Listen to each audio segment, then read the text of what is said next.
Minhas amigas, meus amigos, boa noite. O tema de hoje é nominalmente o poder das trevas. Eu imagino que, contrariando o que vocês podem pensar, as trevas não têm nenhum poder. Quando você está perturbado, sentindo-se obsidiado, nada dá certo, é você, meu amigo, é você, minha amiga, que está permitindo que as influências negativas absorvam você. Ou seja, você está em sintonia com o que você deveria afastar, impedir que aquilo lhe dominasse. Mas é você quem está permitindo isso. Quando na sua vida você está intranquilo, quando em casa existe perturbação familiar, quando seus relacionamentos são difíceis, alguma coisa está acontecendo de errado. No meu entendimento e na maneira como eu gostaria de expressar para vocês, isso é o afastamento de Deus.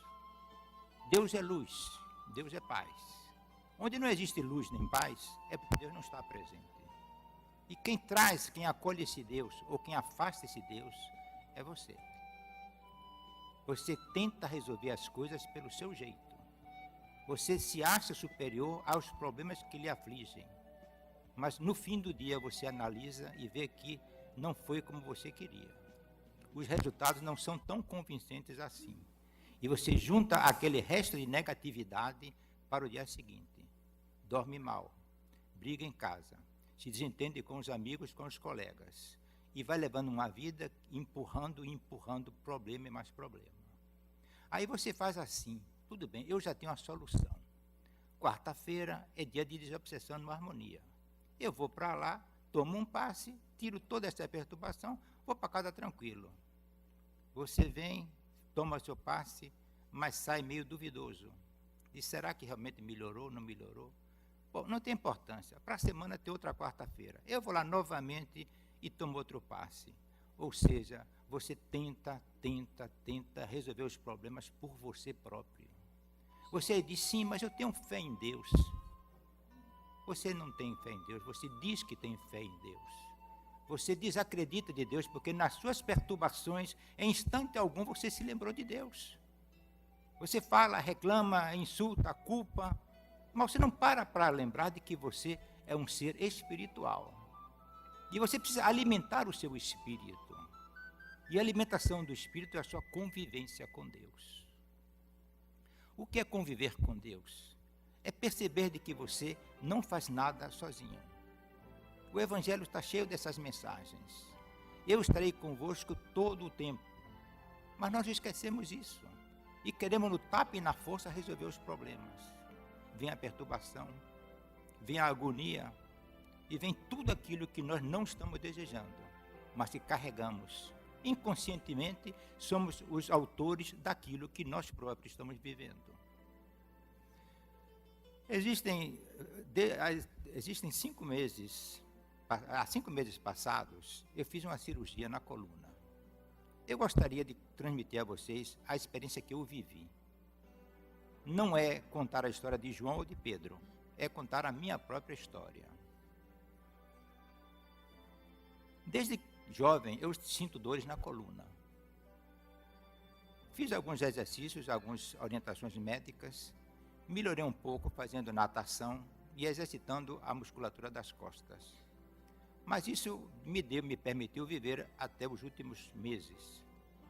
Quando no ano passado, mais ou menos em junho, a dor estava insuportável. Eu deixei de jogar tênis, deixei de praticar a academia. Dirigir depois de 20 minutos para mim já era doloroso. De noite as dores aumentavam porque a musculatura não estava já tão aquecida. Então cheguei a um ponto de dizer, eu tenho que procurar ajuda médica. Procurei um médico e ele me pediu uma ressonância magnética. A ressonância magnética, que eu já tinha feito uma anteriormente para um ombro, não me era estranha. Eu deitei naquele aparelho, me amarraram todo, e quando a enfermeira disse, vamos começar, eu disse, me solta, me larga que eu não vou ficar aqui. e me desamarraram todo e eu saí sem fazer o exame. Cada dia que passa, cada etapa que acontecia, eu me sentia perdido. Descobri que era possível fazer a ressonância com sedação. Fui ao médico pedir nova requisição e fui ao plano pedir para marcar a ressonância. Isso foi em junho do ano passado, como eu já disse. Eles me pediram que ligasse para lá em janeiro de 15, porque não havia vaga. E eu desisti. E fiquei pensando sobre o que fazer. Ou seja, estava tentando resolver o meu problema, que eu não tinha condição, mas insistia em resolvê-lo sozinho. Sou como vocês. Também minha fé fraqueja. Às vezes eu consigo reimpulsioná-la e me aproximar mais de Deus. Aí as coisas melhoram. Mas às vezes se esquece de Deus e acha que é mais rápido do jeito que eu descobri. Então, eu descobri por uma coisa que veio à minha mente, eu digo assim, descobri, mas não foi eu que descobri. Alguma coisa me falou. Existe uma maneira de fazer a ressonância num aparelho aberto, que eu não conhecia. Eu fui no hospital para ver esse aparelho aberto. E realmente é uma cama e bem por cima a aparelhagem que faz o trabalho. Eu disse, tudo bem, vou fazer. E fui fazer a ressonância e consegui, depois de muito sofrimento, porque realmente não é fácil, e é parecido um pouco com a outra, porque a cama vai lá para dentro, que eu não sabia, pensei que a cama ficava lá de fora, mas fiz a minha ressonância. Nesse tempo, eu comecei a perceber de que eu precisava de alguma outra forma, e que me lembrei de fazer a cirurgia espiritual. Liguei para um centro que tem no Rio de Janeiro, chamado Tupiara, eles me orientaram, e eu encaminhei uma carta dizendo o nome, o problema que eu tinha, a idade, a residência onde eu deveria estar no dia e um envelope para poder a correspondência vir de volta. Foi marcado o dia e eu fiz a minha primeira cirurgia espiritual. Senti no dia da cirurgia que alguma coisa mexeu com a minha coluna, mas não houve uma melhora efetiva. Eu comecei a estranhar, certo? Fiz uma segunda cirurgia espiritual. A mesma coisa aconteceu. Nesse tempo, eu já tinha a minha ressonância em mãos. E aproveitei e fui ao médico da coluna. O médico mal olhou o laudo e disse, uma pequena inflamação, tome cortisona. Eu não gostei porque o remédio que ele passou eu já conhecia. E é um remédio que, sendo cortisona, é bom para uma coisa e ruim para muitas coisas. 2 dias que eu tomei o remédio, eu senti inchado. Ou seja, parece que o remédio faz você aprisionar líquido, você sente crescendo e o peso aumenta. Eu deixei de banda. Voltei praticamente para a estaca zero. Ou seja, perdido, procurando uma luz. Conversava com algumas pessoas e me diziam o seguinte, não, cirurgia, coluna é isso mesmo, tem que ser assim, tem que suportar. Fiz a 3ª cirurgia espiritual. Alguma coisa me dizia que eu estava me preparando para uma outra coisa que deveria vir e que era necessário preparar o meu físico. Mas nada conclusivo. Hoje que já se passou, eu enxergo melhor, mas nada conclusivo. Diz no Livro dos Espíritos uma pergunta.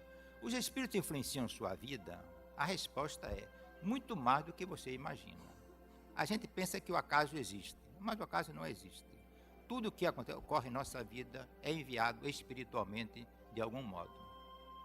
Eu estava no 2º andar deste prédio, onde está o ambulatório onde eu trabalho, e me entra uma senhora que eu nunca conheci, nem nunca tinha visto. Ela disse assim para mim, eu quero trabalhar aqui no ambulatório como voluntária. Eu não tenho nenhuma profissão especializada, mas eu posso trabalhar na recepção. Eu disse, muito bem, minha senhora, senta aqui, vamos conversar. Aí ela dizia assim, eu estou fazendo um tratamento de coluna. Quando eu ficar boa, eu vou começar a fazer o trabalho. Eu vim hoje mais para saber como é que é. Disse, minha senhora, vamos mudar de assunto aqui. Quem é o seu médico? Ela então me disse, Dr. Marcos, e disse onde eu podia encontrá-lo. Eu disse, tudo bem, estou satisfeito, obrigado. Ela ficou então de voltar de novo, quando tivesse já curada do seu problema. Eu corri atrás do Dr. Marcos e localizei o Dr. Marcos. Como eu já tinha a ressonância, eu então levei a ressonância para o Dr. Marcos. Ele foi muito sincero comigo e me disse o seguinte: paliativos existem muitos, mas você, olha aqui, ele mostrou a ressonância e mostrou que umas vértebras estavam crescidas e uma vértebra pressiona a outra, então existe uma dor de compressão. Só existe uma solução radical e que você vai acabar com essas dores, é a cirurgia. Eu já tinha feito uma cirurgia no braço e onde tinham sido colocados 3 pinos pequenos. Fiquei bom, embora fiz muita fisioterapia para poder recuperar os movimentos do braço.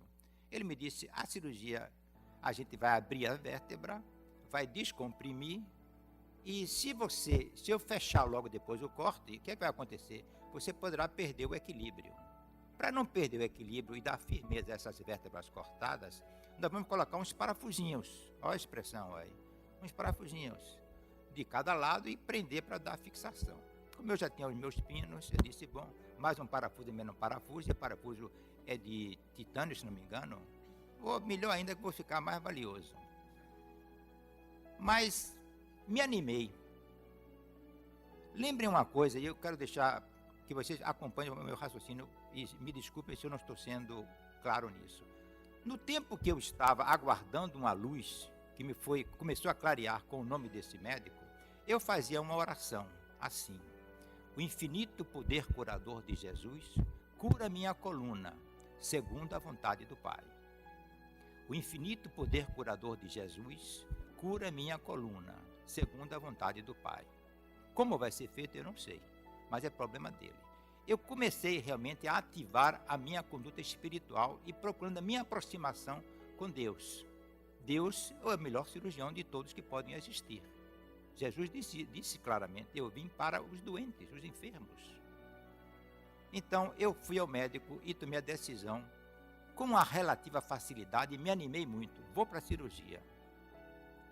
Uma amiga minha, a quem eu prezo muito, me disse 15 dias antes da cirurgia: não faça a cirurgia. Eu disse: é o diabo me tentando. Mas por quê? Ela explicou a dificuldade da cirurgia, que a coluna é o eixo do corpo da pessoa, é a parte mais importante e que poderá ser bem sucedida ou mal sucedida. Então, ela me deu 2 contatos, eu procurei os contatos. Um deles era sobre a cirurgia da dor. Mas quem tratava disso não era um médico especialista em coluna. Era um médico que tentava dar paliativos para a dor. Eu já fiquei meio desanimado. E não consegui falar com o outro médico. Mas disse: olha, minha querida, já está tudo definido, já está marcado a data. Eu vou fazer. Mas aquilo para mim foi um ponto, como eu disse, de dúvida que me acompanhou. Antes disso, porém, o plano de saúde negou a autorização, sob a seguinte alegação: dor de coluna é dor de velho. O velho está lá, ele que se aguente. E não liberou o plano. Teve que entrar com o advogado para poder conseguir o alvará. Conseguiu o alvará. Foi liberada a internação, não foi liberado os tais parafusos. Espera novamente, nova petição ao advogado fez, até que tudo se resolveu. O médico tinha me dito o seguinte: você vai sair do hospital andando. Eu tinha feito já uma cirurgia de hérnia e saí do hospital andando. Então, se andar por andar, vai ser uma beleza essa cirurgia. Vou sair de lá livre das dores. Fiz a cirurgia e as dores realmente de compressão, as dores que irradiavam pelas pernas, sumiram completamente. Mas para não dizer que o bolo estava muito bem feito, começaram as dores da cirurgia. Ou seja, o organismo precisa se ambientar com aquela nova situação de ter 3 vértebras cortadas, ter 4 parafusos de um lado, 4 parafusos do outro, 2 hastes de uma cinta metálica. O parafuso na radiografia é mais ou menos isso, uns 3 a 4 centímetros. Quando eu tirei a radiografia, eu não acreditei que eu tivesse aquilo comigo nas costas. Mas que jeito, já estava feito. As dores da coluna, depois da cirurgia, são grandes. E o médico passa remédio para as dores. O remédio ataca o estômago. O médico dá remédio para curar a dor do estômago. O apetite vai embora. Você fica agoniado e começa a fraqueza. Fraqueza física e, o pior de tudo, a fraqueza moral. Que você se sente arrasado. E entra aquela interrogação: o que foi que eu fiz da minha vida? Eu estava convivendo com a minha coluna como era antes, e agora o que é que eu faço? não posso mais voltar atrás. E isso abriu um processo de depressão para mim. O médico olhou para mim e disse assim, já um outro médico, certo? Você precisa se animar. Mas como é que eu vou me animar sentindo dor? Você precisa sorrir, você precisa comer. Eu disse, mas eu não tenho um apetite. Olha, tudo que eu posso lhe dizer, porque um remédio que tinham me passado para combater a depressão, disseram que só depois de 2 a 3 meses é que o remédio iria fazer efeito. Bom, eu estou na pior hoje, o que é que eu faço? Eu pedi um internamento para ver se colocava alguma coisa na veia, injetável. Ele disse, isso não existe. Você precisa comer e beber água, porque um exame estava provando que eu estava desidratado. E eu comecei a comer a pulso. Tem coisa ruim, é beber água sem vontade, é comer a pulso. E comecei a ter uma pequena melhora. Eu olhei para o dia anterior e não via melhora nenhuma. Mas, efetivamente, quando eu olhei para os primeiros dias da cirurgia, eu percebi que estava havendo uma pequena melhora. E então, aqui entra uma coisa que saiu com uma espontaneidade maravilhosa. Conto para vocês com alegria e com satisfação, porque isso nasceu de dentro de mim. Quando eu entrei na sala de cirurgia, já meio bambo, certo? Eu chamei o médico e disse, doutor, vem cá. E disse ele, doutor, não é o senhor quem vai me operar. Quem vai me operar é Jesus, usando suas mãos. E aí apaguei. Vou repetir para vocês. Não é o senhor quem vai me operar. Quem vai me operar é Jesus, usando as suas mãos. E então depois, eu já vendo que meu processo de recuperação estava se acelerando, repeti a mesma oração de antes, agora eu complementava. O infinito poder curador de Jesus cura minha coluna pelas mãos do Dr. Marcos, segundo a vontade do Pai. O infinito poder curador de Jesus cura minha coluna pelas mãos do Dr. Marcos, segundo a vontade do Pai. Isso me enchia de energia. Isso me dava alento para poder continuar. Na calçada, na obra de Irmã Dulce, tem uma parede do lado de fora para a rua que diz assim, o hospital é obra de Deus. Eu nada fiz, eu nada sou. Quem me operou foi Jesus. Mas Jesus não faz nada mal feito, nem faz pela metade. Então, o que é que eu posso concluir? Que se efetivamente eu acredito que Ele me operou, eu vou ficar bom. Isso é que é a fé. Isso é que enche o nosso espírito de alimento para poder vivenciar os dias que nós passamos. Isso eu vivi com a clareza que estou passando a vocês e convidaria vocês a tentarem fazer isso. Colocar Deus no dia a dia de cada um de vocês. Um pouco antes da cirurgia, eu tinha encontrado um livro chamado Jesus está ao seu lado. E depois da cirurgia, não tendo o que fazer, eu comecei a ler esse livro. O livro tem 365 mensagens, uma para cada dia do ano. Mas ele fala com uma clareza estarrecedora, de certo modo, mas de uma simplicidade fantástica. O livro diz assim,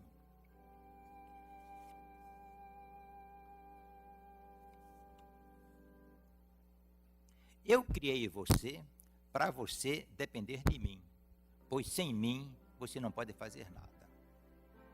Me permitam que eu repita, porque é realmente animador. Eu criei você para você depender de mim, pois sem mim nada você poderá fazer. Jesus já tinha dito isso, sem mim nada podereis fazer. Então, meus irmãos, meus amigos e minhas amigas, que hora do dia, das 24 horas, você destina a lembrar que você é um espírito criado por Deus e você depende dele para dar os seus passos durante o dia? Na realidade, a gente não tem tempo para Deus. Em outra parte do livro, ele diz assim, eu faço a sua agenda, porque se você fizer a sua agenda, você não vai deixar um tempo para mim. E quando você entrega seu dia a Deus, as coisas correm melhor. E sempre sobra tempo para você agradecer para Ele. Nós vivemos uma vida sem Deus. Dizemos que eu creio em Deus, Deus está comigo, graças a Deus, se Deus quiser, mas é uma crença de descrença. É uma crença da boca para fora. Não estou criticando ninguém, nem condenando, nem julgando ninguém. Estou querendo fazer com que essas palavras que Deus está me dando, me inspirando aqui a dizer, toquem o coração de vocês para trazer uma mudança. Uma vida nova, uma vida em que Deus é o agente principal. Em outra hora, o livro diz assim, Deus falando: não reclame de nada, eu sou o autor das circunstâncias da sua vida. Olhe que Deus Pai dizendo: não reclame de nada, eu sou o autor das circunstâncias da sua vida. E aí eu me lembro de irmã Dulce, com quem eu tive a felicidade de trabalhar. Ela dizia assim para mim: meu irmão, o problema não é meu, o problema é dele. Os filhos que estão aqui, as crianças, não são minhas, são dele. Se ele quiser, ele ajuda. Se ele não quiser, ele não ajuda. Mas como ele é pai, como ele é amigo, ele sempre ajudou e nunca desamparou. Tem situações em que você pensa que o barco vai afundar, mas ele sempre está ao lado, segurando você em toda a tormenta. Vocês conhecem aquela passagem Pegadas na Areia, em que a pessoa caminhava, olhava para trás e via 4 pegadas. Então ele dizia: 2 minhas, 2 de meu Deus. Mas vinha a tempestade e ele olha para trás e só vê 2 pegadas. E ele aí diz: Jesus, na hora da tempestade, no pior momento, você me abandonou. E Jesus torna claro: não, eu não lhe abandonei, era eu que carregava você. São exemplos simples, são histórias leves, podem até dizer água com açúcar, mas tem um significado profundo. Eu carregava você. E quantas vezes nós somos livrados do perigo, do acidente, do tiro, do roubo, por um nada. Quem foi que protegeu? Foi Deus. E eu não me furtei a analisar o que tinha se passado comigo. E eu lembrei de uma coisa. Nós estamos construindo a fundação, uma obra aqui perto chamada O Lar dos Idosos. É uma obra de 2.400 metros quadrados. Eu sou responsável pela obra em termos de engenharia. Durante o tempo que eu estive ausente, eu contatei com o mestre por telefone. A obra não teve um só problema. Durante esse tempo não faltou um só material na obra. Quem está por detrás cuidando disso? Também eu tomo conta do ambulatório médico. Não houve um só problema, uma só reclamação durante todo o tempo que eu estive ausente. Eu tenho algumas coisas minhas particulares, todas funcionaram bem. Meus recebimentos, todos que às vezes eu preciso cobrar, chegaram na data certa. Quem foi que moveu por detrás, que deu essa proteção, que me cobriu? Só pode ser a mão de Deus. Como diz a música de Roberto Carlos, por detrás disso tem a mão de Deus. Mas por que foi possível eu enxergar essa mão de Deus? Porque eu tive tempo de parar e lembrar que eu sou um espírito e sou dependente de quem me criou. E quem me criou cuida de mim. Eu não sei, nem nunca ouvi falar de alguma criança que dissesse assim, recém-nascida: minha mãe está na hora de você me dar o leite, me dá o peito. Minha mãe me leve no médico, me dê banho. Porque quem criou a criança foi a mãe. E a mãe sabe das responsabilidades que tem com a coisa criada, com o seu filho. Nós somos filhos de Deus. Acaso Deus nos abandonaria? Deus nos criou para quê? Para sofrer? Não tem graça nenhuma. Um Deus sábio, poderoso, onipotente, cria 7 bilhões de pessoas, que é o que existe hoje no mundo, fora os que já viveram, certo? Para quê? Para ficar em guerra? Em sofrimento? Que frustração é essa? O que é que Deus tem para mostrar para nós? Sofrimento, carência, desentendimento, usura, roubo, corrupção? De jeito nenhum. Esse é o lado das pessoas que se afastam de Deus. Quando você traz Deus para a sua vida, você vive na paz. E eu sei que é o que vocês todos estão procurando hoje aqui, é paz. Uma paz que só Deus pode dar. E por isso Jesus falou: deixe-vos a paz, eu vos dou a minha paz, não como o mundo vos dá. Porque paz no mundo significa ausência de tiro. Ninguém está dando tiro em ninguém jogou nenhuma bomba, está tudo em paz. Calma é uma coisa, paz é outra. Quem está em paz, mesmo no sofrimento, mesmo no incêndio, na hora do terremoto, não perde a sua crença em Deus e sabe que vai reconstruir. Sabe que não está só. Deus está ao meu lado. O livro traz essas mensagens para que a gente as pratique todos os dias. E é essa semente dentro do nosso coração que vai florescendo e nos aproximando cada dia mais e mais de Deus. Vocês conhecem São Paulo. São Paulo dizia assim, que foi um dos criadores da igreja. Tudo posso naquele que me fortalece. Aquele é o Deus. Então ele se sente forte na hora que ele diz, Deus está comigo.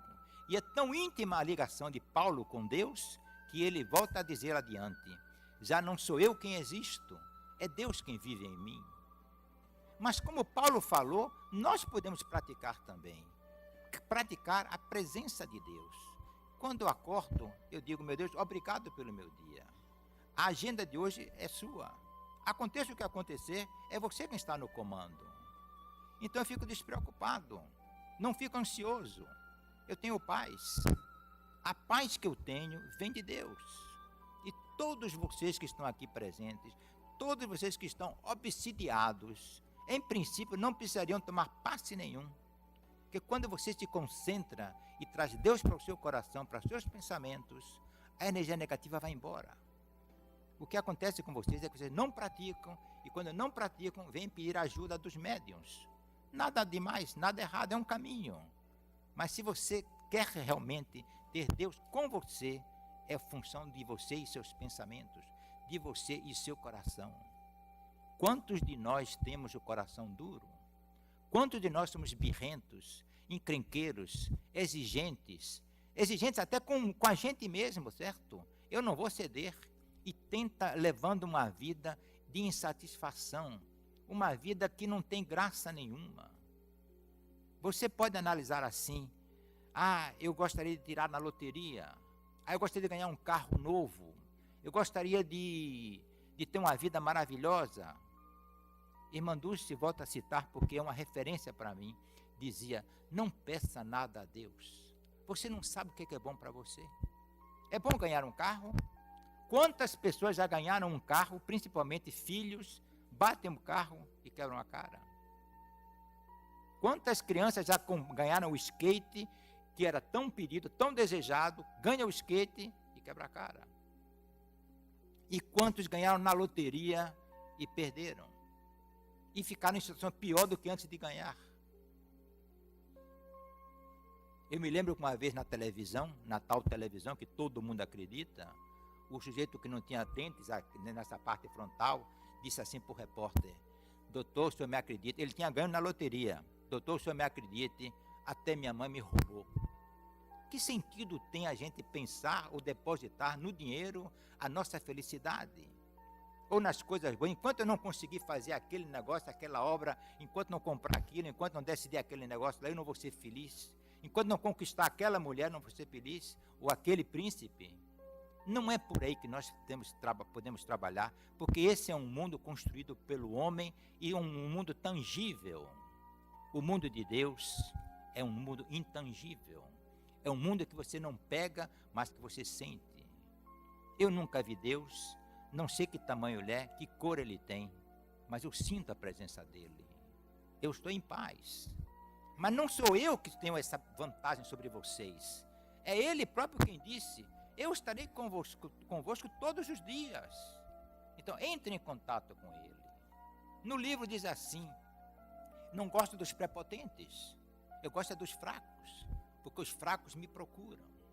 E eu já disse uma vez e volto a repetir aqui, aquele que diz assim, Senhor, eu preciso de você, venha me ajudar, me dê luz. Esse homem é um corajoso, fraco, e é aquele que se esconde atrás das suas pretensas forças e não tem a coragem, a humildade de reconhecer quem ele é. Nós somos seres fracos, fomos criados fracos e ignorantes.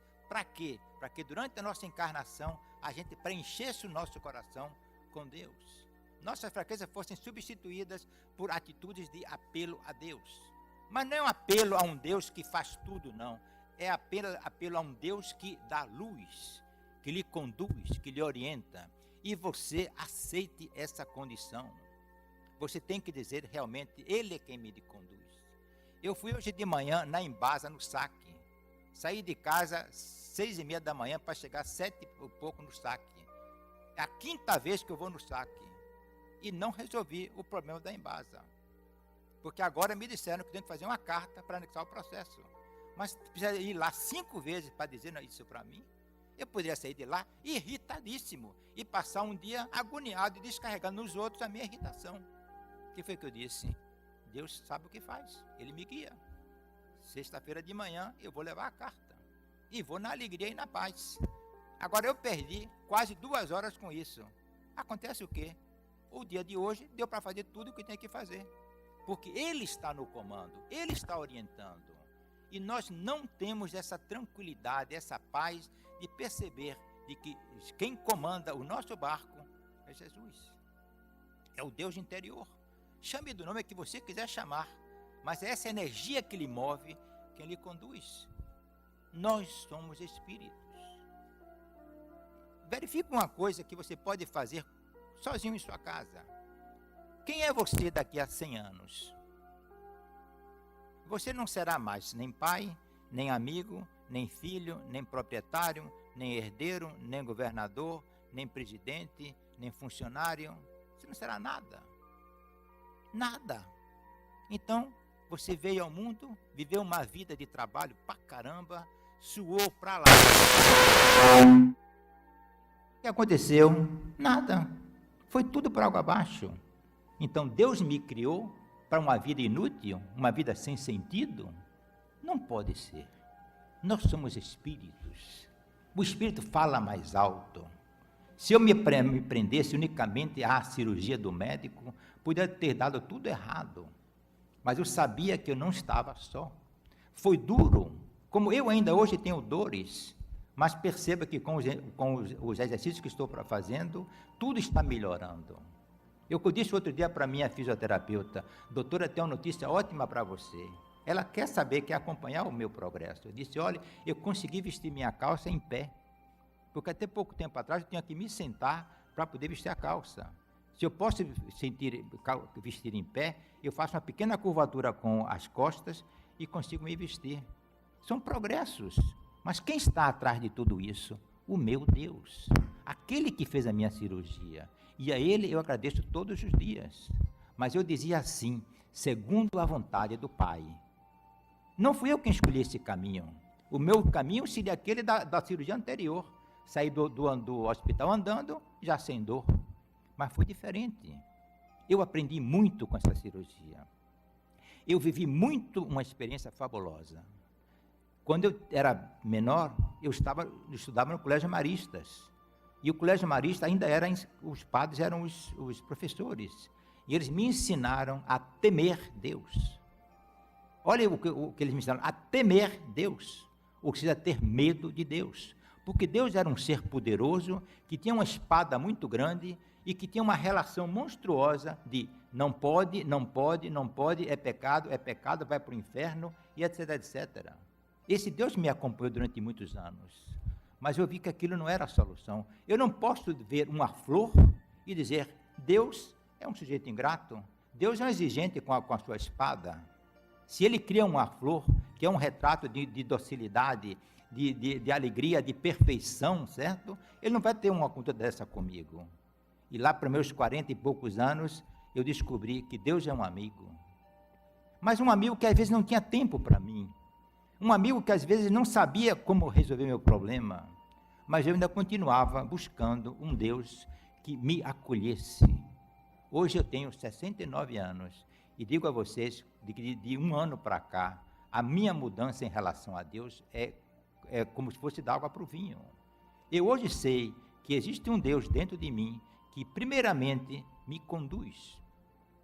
Tudo que me acontece na minha vida é fruto de uma condução por Deus, porque eu aceito essa condição. A minha vontade é que Deus me conduza. Ele não impõe nada a mim. Ele não interfere com o meu livre-arbítrio. Ele apenas pergunta, você quer que eu lhe ajude? Você quer que eu lhe acompanhe? Eu quero mais do que isso. Quero que você me conduza. Então, Deus hoje para mim, não só é o condutor da minha vida, como Ele é aquele que resolve os meus problemas. Porque eu não criei nenhum problema. Se eu criei um problema é porque eu era incompetente naquele momento. E quem foi que me fez? Deus. Então o problema é de Deus. Ele vai resolver. Eu vou fazer a minha parte. Vou trabalhar, vou buscar, vou cobrar, vou fazer tudo o que eu posso fazer. Mas o resultado é dele. Então eu não tenho medo. Muito ao contrário, não é exatamente isso. Eu encaro e enfrento os meus medos, porque eu sei que Ele está comigo. Ele vai resolver.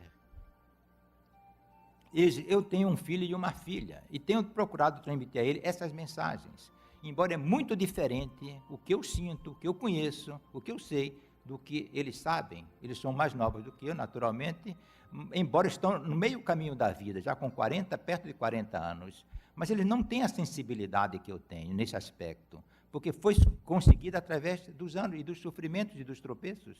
Mas ela me falou o seguinte outro dia: meu pai, eu tenho uma reunião importantíssima lá no escritório e eu estou nervosa, estou adiantado, estou com uma situação de ansiedade e de insegurança. Mas eu em casa, antes de sair, fiz minhas orações, eu tenho procurado a fazer aquilo que você me disse e que o livro ensina. Eu disse: olha, vá em paz para a sua reunião, que tudo vai dar certo. Se você entregou o problema a Deus, Ele sabe o que é que faz. Hoje ela me telefonou e me disse: meu pai, a reunião começou com um elogio à minha pessoa em relação ao trabalho, coisa que ela nunca esperava, e na frente de todos os colegas. Isso é uma coisa muito boa. Depois identificaram problemas que existiam na empresa, e ela foi chamada porque dentro da estrutura da empresa ela estava sobrecarregada. Então o chefe verificou que precisava fazer uma nova reorganização do trabalho com os profissionais para poder não ficar um muito carregado e outro pouco carregado. Ela gostou, porque realmente passou a ter as atribuições que ela sempre fazia e se, de certo modo, se descomprometeu a estar escorando outros colegas. Outra coisa boa. Então eu disse: você está vendo o que é a fé? Quando você entrega o seu problema a Deus, Ele resolve. Não como você quer, mas como é melhor para você. E como é melhor para você, só Ele sabe. Vocês conhecem o médium Zé Medrado. Ele disse o seguinte, e é uma coisa que não é brincadeira, é verdade, que ele tinha um chefe que ele não gostava, mas ele tinha que ir falar com o chefe. Então ele aproveitava assim, 1 ou 2 dias antes, dizia: chefe, como vai? E fazia um passe, como quem disse: eu estou lhe dando um passe para você tirar as energias negativas. E no dia que foi falar com o chefe atendeu bem ele e deixou a coisa mais ou menos equacionada, porque ele interiormente disse: meu Deus é o mesmo Deus dele. Então, se Deus ama ele, se Deus me ama, Deus não vai querer que nós dois criemos um impedimento qualquer. Então, Deus ilumina um caminho para que os dois caminhem em paz. Você não pode ir no trânsito e dizer: eu obedeço às leis do trânsito, mas aquele cara ali é um miserável que já me deu uma fechada, aquele outro entrou pelo acostamento. Então, você começa a pensar que Deus está com você e Deus não está com eles. E isso não existe. Deus é um só e é Pai. É tanto Pai meu, como é Pai dele e é Pai da outra. E se Deus é um só, nós não temos por que achar que nós não somos irmãos. Coisa difícil de aceitar. Nós somos irmãos e somos iguais. Então, no trabalho, na rua, na feira, no cinema, no mercado, somos todos iguais. Não podemos estar condenando o outro por esta ou aquela outra atitude. Coisas que você condena no outro, inconscientemente você acaba fazendo. Mas quando você entrega a Deus, Ele lhe conduz, Ele lhe alerta. Se você erra, você passa a errar menos. Se você fez uma coisa errada, as consequências dela, Deus vai resolver. É preciso ter essa coragem de confiar naquele que você não vê, naquele que você não pega os problemas da sua vida. Mas aí é que está a essência da fé, em ver e acreditar naquilo que não se toca. Vocês lembram de quando Jesus, depois de ter sido crucificado e ressuscitado, ele foi encontrar os apóstolos. E Tomé disse: enquanto eu não colocar o meu dedo na chaga de Jesus, eu vou acreditar que ele é Jesus. Então Jesus chama Tomé e diz: coloca aqui o teu dedo na minha chaga. Ou seja, a fé de Tomé era uma fé de incrédulo. É daquele que não acredita, que só acredita vendo e pegando. Essa não é a mensagem de Deus para nós. A mensagem de Deus para nós é daquele chefe da guarda que disse assim para Jesus, alegando que a filha estava doente, certo? Senhor, basta que você diga uma só palavra para que minha filha seja salva. E Jesus diz: nunca encontrei em outro lugar tanta fé quanto você tem. É preciso compreender de que quando Deus quer, Ele faz. Então, ela foi curada simplesmente naquele momento em que o pai disse: Senhor, não é preciso que você vá lá ver minha filha, ela está muito grave, basta que você diga uma palavra. Quantas palavras nós queremos que Deus nos diga para acreditar nele? Que milagre nós queremos que Deus faça para poder provar da existência dele ao nosso lado? Meus amigos, está se aproximando o fim da nossa conversa. Eu considero isso apenas um bate-papo. Gostaria que vocês percebessem ou assimilassem um pouco da semente da fé total, da fé que você entrega totalmente a Deus, independente das consequências dos riscos. É problema dele. Ele me criou, ele vai cuidar de mim. O neném está lá, precisa ir no médico, a mãe é quem leva. O pai é quem providencia prover tudo. Então nós temos um pai, que é mãe, que é companheiro, que é amigo, que é tudo que você pode imaginar. Então precisamos de tirar alguns minutos, não precisa nem ser hora, alguns minutos do nosso dia para dedicarmos ao Pai que vai nos livrar das trevas que nos abalam, que influenciam nossa vida, que nos perturbam. E então você vai ter a alegria e a satisfação de viver uma vida de paz, uma vida criada por Deus, uma vida de bonança e de fartura, porque nada lhe faltará. E hoje eu verifico que expressões muito simples têm um poder fantástico. O Senhor é o meu pastor, nada me faltará. Eu me lembro de ter aprendido isso e visto a primeira vez como uma simples frase de efeito. O Senhor é meu pastor, nada me faltará. Mas quando você considera que Jesus é o seu pastor e Ele está com você, analise, nada vai lhe faltar. E você pode observar na sua própria vida, em fatos passados, você vai encontrar, em tal e tal situação, eu me safei, mas foi uma força que me moveu. Em tal e tal doença, eu fiquei curado. Em tal lugar, a bala não me pegou, ou o carro não bateu no outro. Ele está por detrás. Cantemos, então, a música de Roberto Carlos, mas na vivência de que tudo isso tem a mão de Deus. Eu ficaria muito feliz se vocês realmente plantassem essa semente e a cultivassem, fertilizassem para que ela prosperasse no coração de vocês e daqueles que estão ao redor de vocês. Que a paz do nosso bom Deus abençoe a todos nós, agora e sempre. Muito obrigado.